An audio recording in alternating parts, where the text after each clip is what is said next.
Hello everyone. आज हम पढ़ने वाले हैं मनोविज्ञान से संबंधित महत्वपूर्ण सिद्धांतों के बारे में।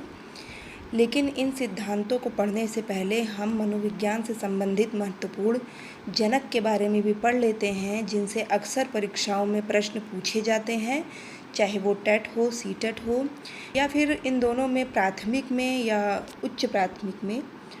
सभी परीक्षाओं में इनसे अक्सर प्रश्न पूछ लिए जाते हैं, जो बहुत ही महत्वपूर्ण हैं। इसलिए इसे आप ध्यानपूर्वक देखिएगा और याद करने की कोशिश कीजिएगा। चलिए देर न करते हुए वीडियो शुरू करते हैं। पहला पॉइंट है मनोविज्ञान के जनक। मनोविज्ञान के जनक हैं अरस्तु।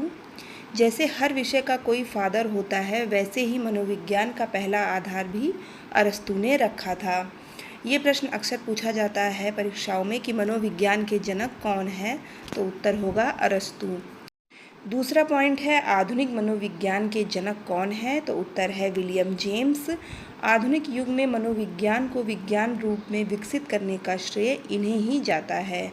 यह प्रश्न अक्सर पूछा जाता है कि आधुनिक युग में मनोविज्ञान को विज्ञान के रूप में विकसित करने का श्रेय किसे जाता है, तो उत्तर होगा विलियम जेम्स।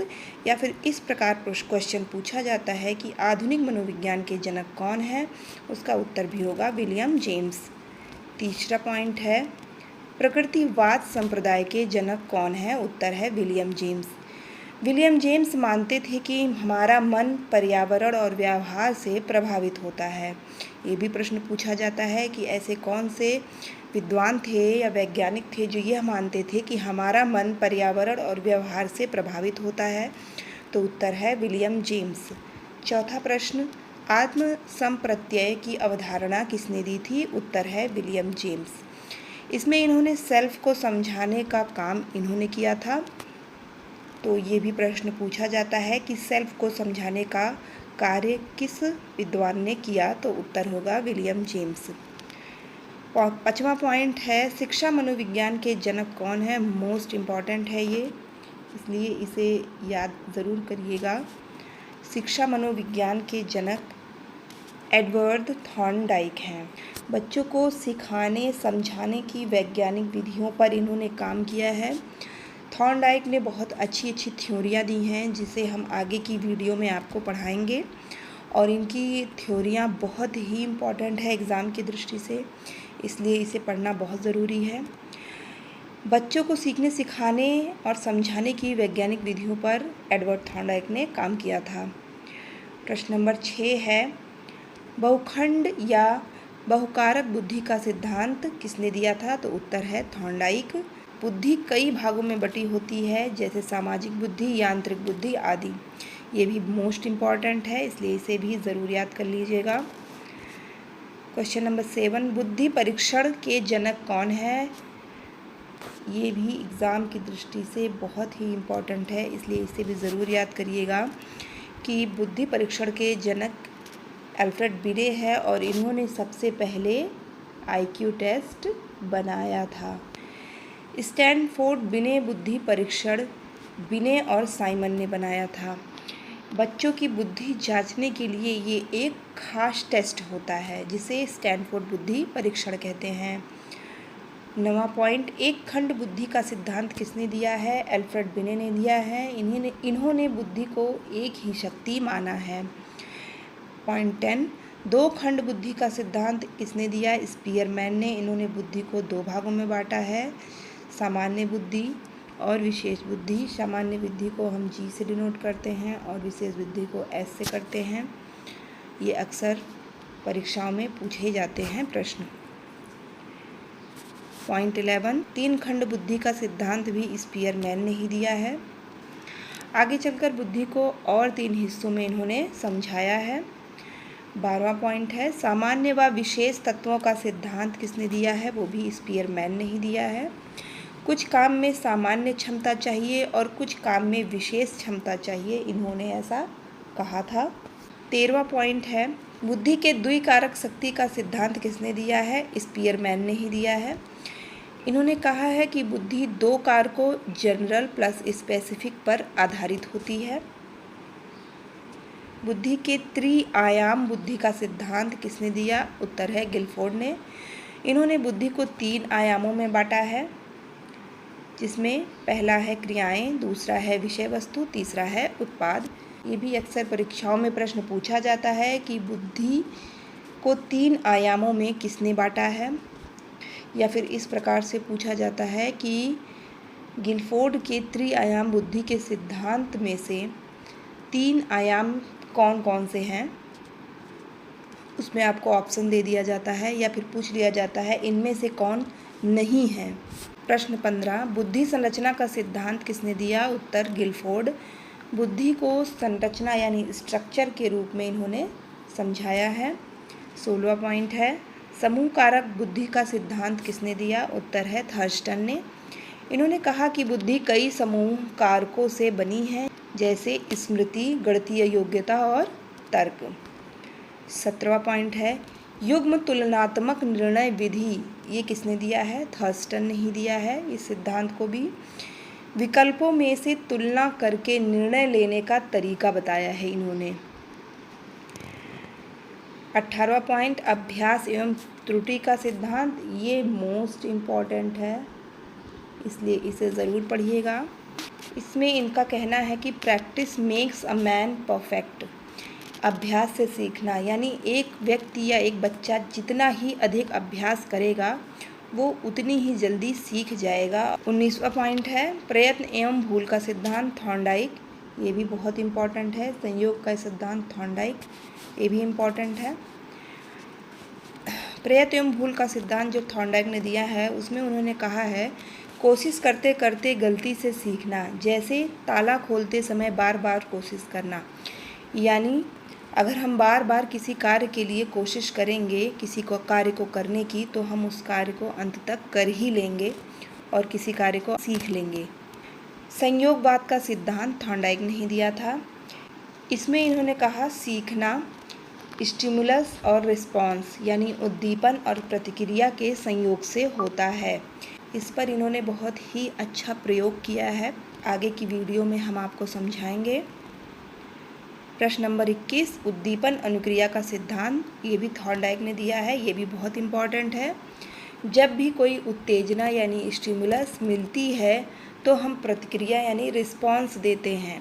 इनका कहना है कि उत्तेजना के होने पर ही कार्य होता है, उत्तेजना मिलने पर ही कोई बालक, कोई व्यक्ति कार्य करने के लिए प्रेरित होता है। 22वां सिद्धांत है, एसआर थ्योरी के जनक कौन है। उत्तर है थॉर्नडाइक। एस का मतलब यहाँ स्टिमुलस है और आर का मतलब रिस्पॉन्स है। यही दोनों सीखने का मूल आधार होता है, यानी उत्तेजना और प्रतिक्रिया। 23वां पॉइंट है, अधिगम का बंध सिद्धांत, ये भी थॉर्नडाइक ने ही दिया है। सीखना स्टिमुलस और रिस्पॉन्स के बंध यानी कनेक्शन से होता है। 24वां सिद्धांत है, संबंधवाद का सिद्धांत, ये भी थॉर्नडाइक ने ही दिया है। एसआर से संबंध ही सीखने की नींव है।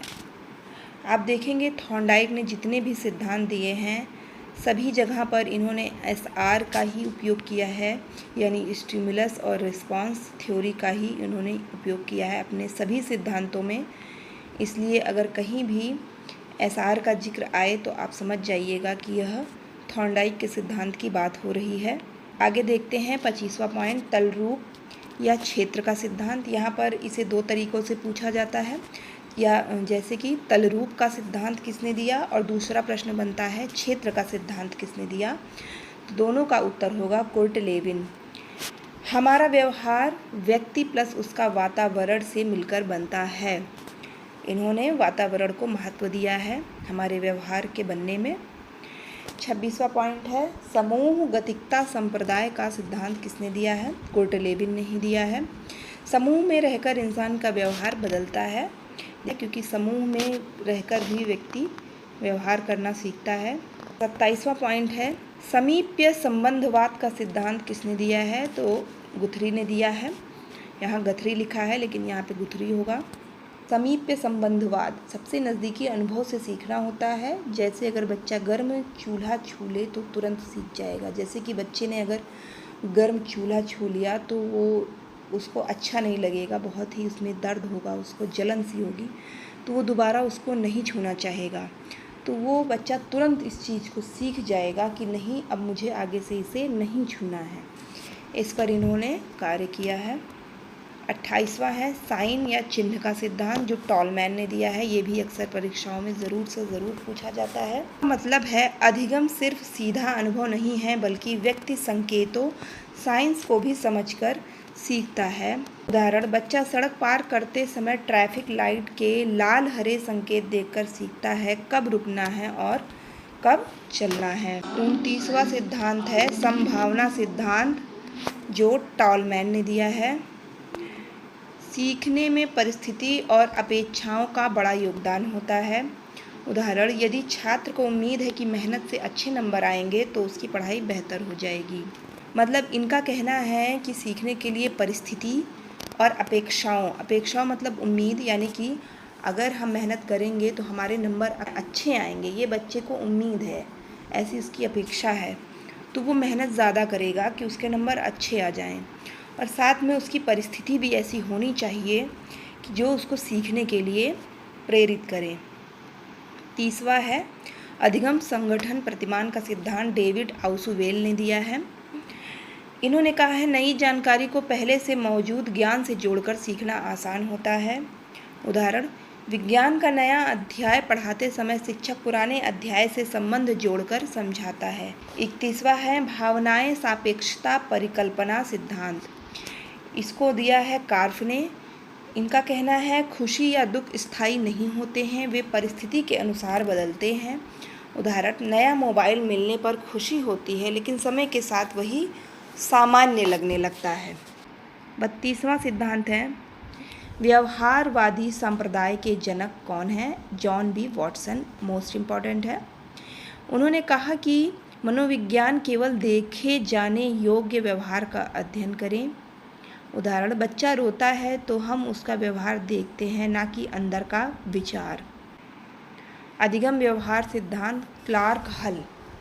इनका कहना है कि सीखना आदत और प्रेरणा से मिलकर बनता है, यानी हमारी आदतें और हमारे अंदर जो प्रेरणा होगी, इन दोनों से मिलकर हम सीखते हैं।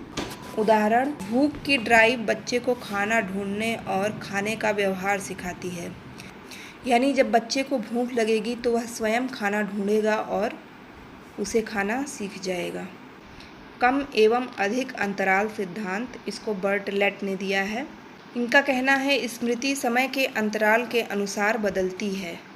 उदाहरण, आज पढ़ा हुआ कल तक ठीक ठाक याद रहेगा, कम अंतराल पर होगा, लेकिन महीनों बाद धुंधला हो सकता है, यह लंबा अंतराल हो गया।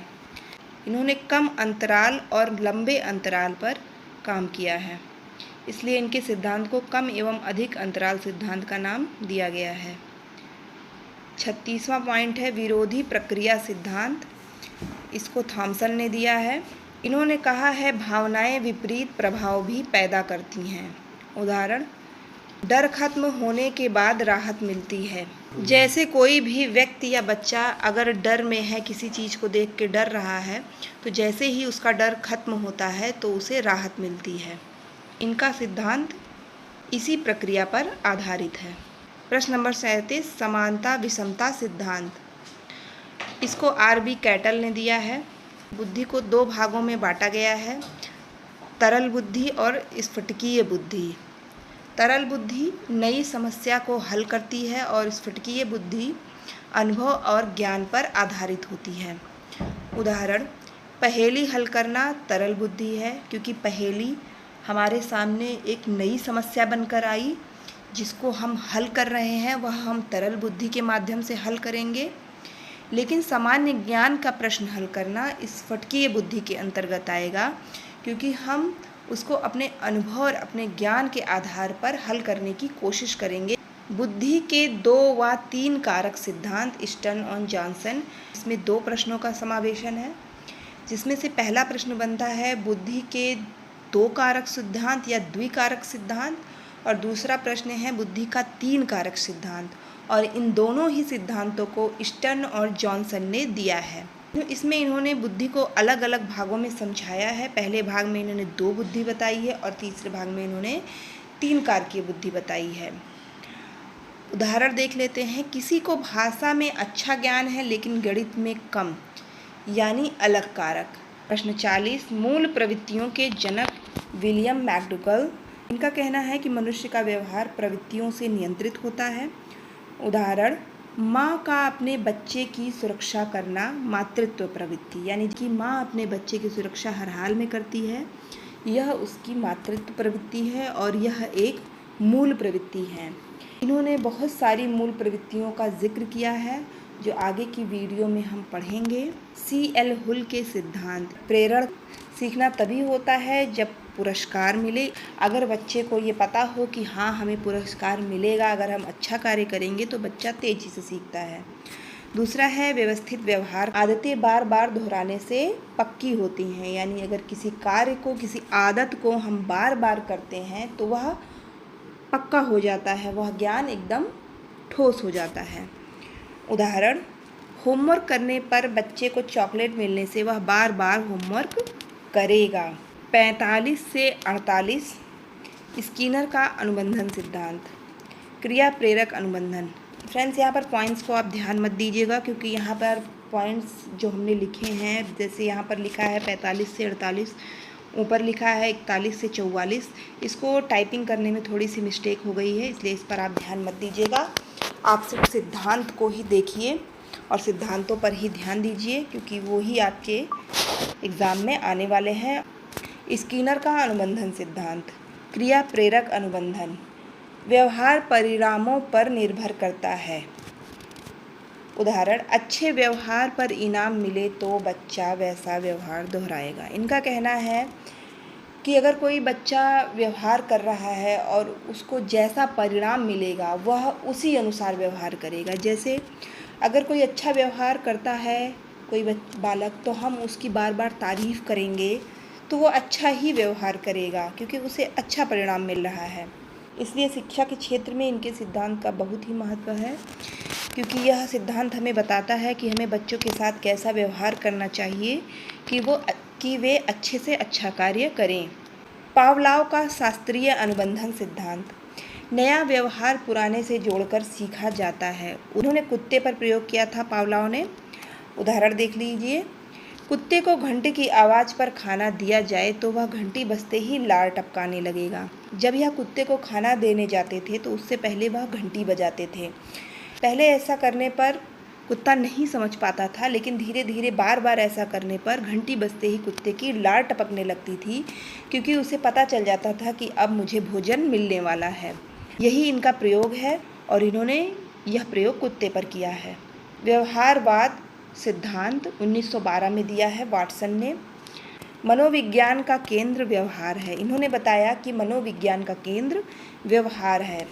उदाहरण, बच्चा डरकर चिल्लाता है तो सिर्फ चिल्लाना अध्ययन का विषय होगा। इनका कहना है कि मनोविज्ञान का जो हम अध्ययन करते हैं उसका मुख्य केंद्र सिर्फ और सिर्फ व्यवहार है, यानी बच्चा जो व्यवहार करता है हमें उसी को ध्यान में रखकर कार्य करना चाहिए। मनोविश्लेषणवाद सिगमंड फ्रायड 1900 ईस्वी में इन्होंने दिया था यह सिद्धांत।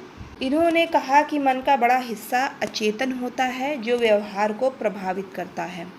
उदाहरण, किसी व्यक्ति को बचपन का अनुभव याद नहीं रहता है, लेकिन उसका असर उसके व्यक्तित्व पर होता है। इनका कहना है कि हमारे मन का एक बड़ा हिस्सा अचेतन होता है, यानी ऐसा भाग होता है जो हमें याद नहीं रहता है, लेकिन उसका जो अनुभव हमें मिलता है उसका असर हमारे व्यक्तित्व पर रहता है और वह हमारे जीवन भर साथ रहता है। संज्ञानात्मक विकास जीन पियाजे मोस्ट इम्पॉर्टेंट, इसको भी आप लोग ज़रूर से ज़रूर याद कर लीजिएगा और इनके सिद्धांत के बारे में हम एक वीडियो अलग से बनाएंगे जिसे आप ज़रूर देखिएगा।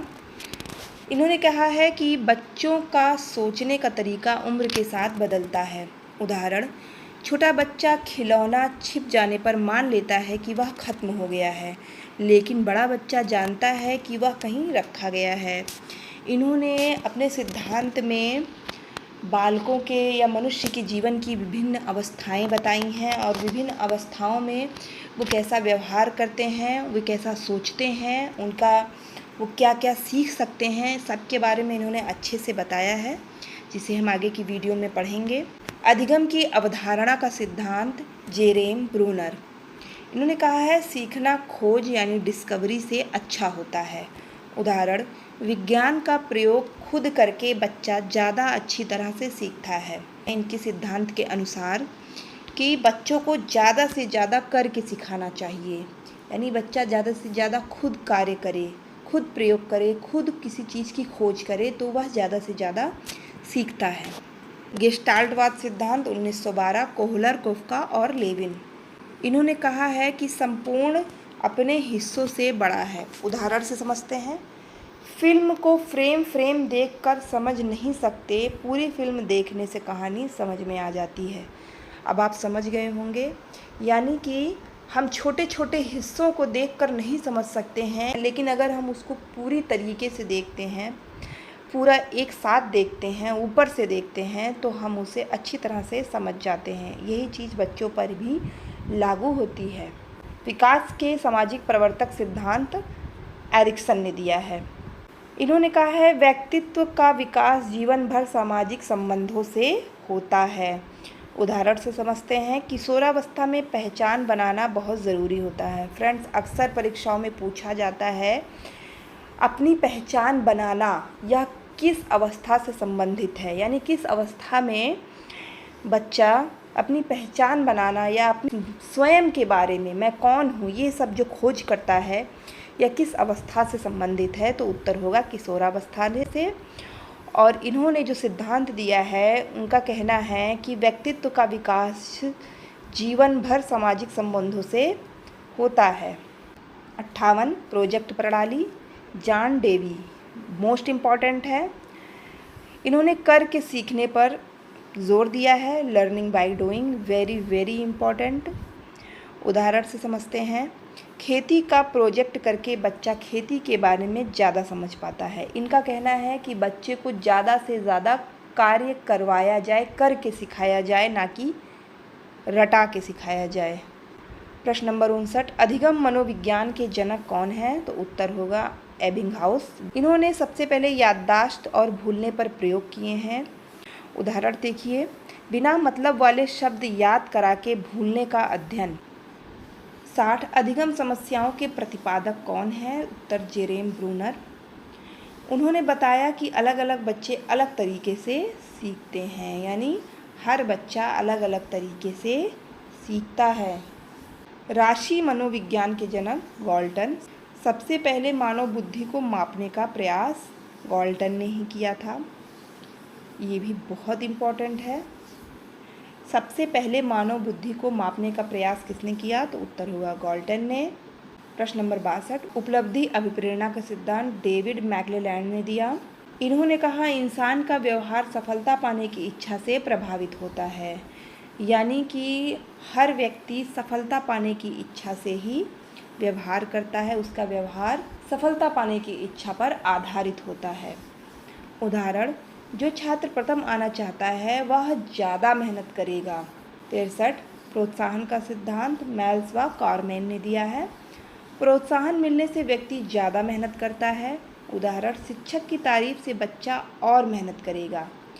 यानी इनका कहना है कि अगर हम बच्चे की बार बार तारीफ़ करते हैं उसके छोटे छोटे कार्यों पर, तो वो और मेहनत करेगा, किसी कार्य को और अच्छा करने की कोशिश करेगा।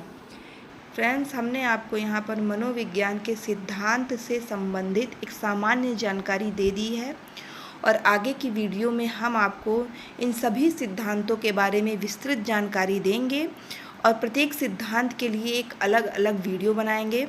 इसलिए आप चैनल को सब्सक्राइब कर लीजिए, जैसे कि आप किसी भी वीडियो को मिस मत करिए, क्योंकि ये वीडियोज़ आपकी परीक्षा की दृष्टि से बहुत ही महत्वपूर्ण है। तो फ्रेंड्स, आज के लिए इतना ही। धन्यवाद।